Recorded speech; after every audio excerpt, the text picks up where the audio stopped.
Hi there, this is Manny with Classic Auto Repair. Just a quick update on the Jeep and what progress we made today and yesterday on the Jeep. It's starting right up now without any issue. We had to make a couple of repairs. The choke tube, which is supposed to get heat from the exhaust manifold, was actually plugged into the vacuum advance port here, which is not the correct location. I cut the fittings that were off here, made some new ones, and routed to the vacuum here on the carburetor. And then the choke tube, actually I constructed a new metal line with some new fittings and put a heat insulator over it so you don't burn yourself. This goes to the exhaust manifold here inside of this port, and this is what develops heat. The heat goes into the choke and makes this lever open when the engine is hot. So that's been fixed. On this side, I removed the metal line that was here because where it connected to the hose, there was no flare on the end. So it had no hose clamp either. So this under pressure would have come off and probably caused a fire because you got this hot exhaust manifold right here. So what I did was I took off the fitting, and on the metal side over here, I made a flare, and a flare just causes a little rib in the metal, and it allows the hose clamp to fasten and secure it from pulling off of the metal line. That's the way all factory fittings have a flare on the end of them for this purpose. And made sure that was connected good and connected everything back up to the carburetor. Also put Teflon here so that it won't leak here at the carburetor intake port right here. So we put some Teflon there. This is the old line that was hooked up to the vacuum advance that was no good. The old ignition coil, the old ballast resistor, which was bad. And these are the battery terminal ends that I replaced on the positive side of the battery. This is in pretty bad condition, would probably break on you or at least get a bad connection.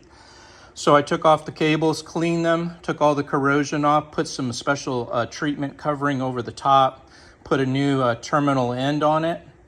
And on the other end, I put a quick release. So what this is if you turn it tight, right to tighten, it says right here, on is to the right.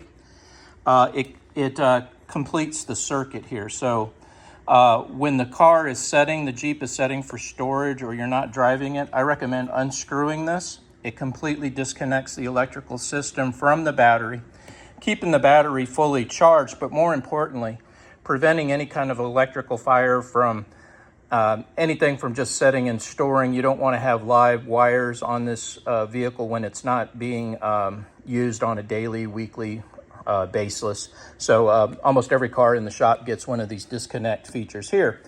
Also, because the battery was moving around, there was a potential for the positive side to touch a negative ground. So I purchased a battery hold down and then modified it with the brackets so that it would hold the battery in place so we don't get any movement where it's going to fall out of the tray. Again, another safety and mechanical issue here, but you're all fixed up. Now the cable itself's in good shape. It's a big thick cable. Ground is good there. The other end goes to the starter on the starter solenoid. So again, got the new coil ignition. That's the replacement for this part. Put the new one in, ran the wires, connected some new terminal ends on the wiring here. The carburetor was missing a throttle return spring, so I put a new throttle return spring. This causes the gas pedal to return back to base idle. Adjusted the idle. Then I put a clip right here that was missing, this cotter key pin, so it holds the rod in place. It won't fall out when you're driving down the road. And then the last thing that I did on this side of it was, there was one more thing I was going to show you. Got the carburetor. Oh, the timing. The distributor timing was off. We were getting some backfiring and no power. Adjusted the distributor at the base plate to turn it so that we could get advanced timing on the engine so that it's running at its performance best there.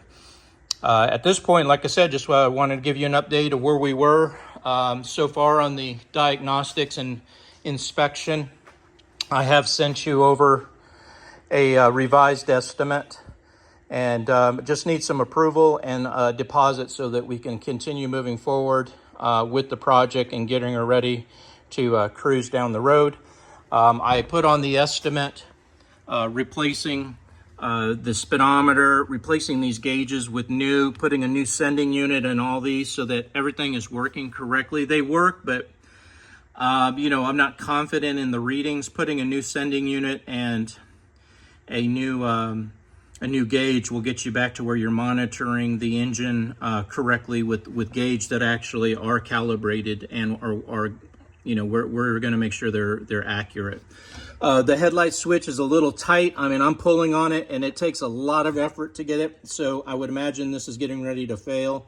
I have quoted another headlight switch, a new one to install to fix this.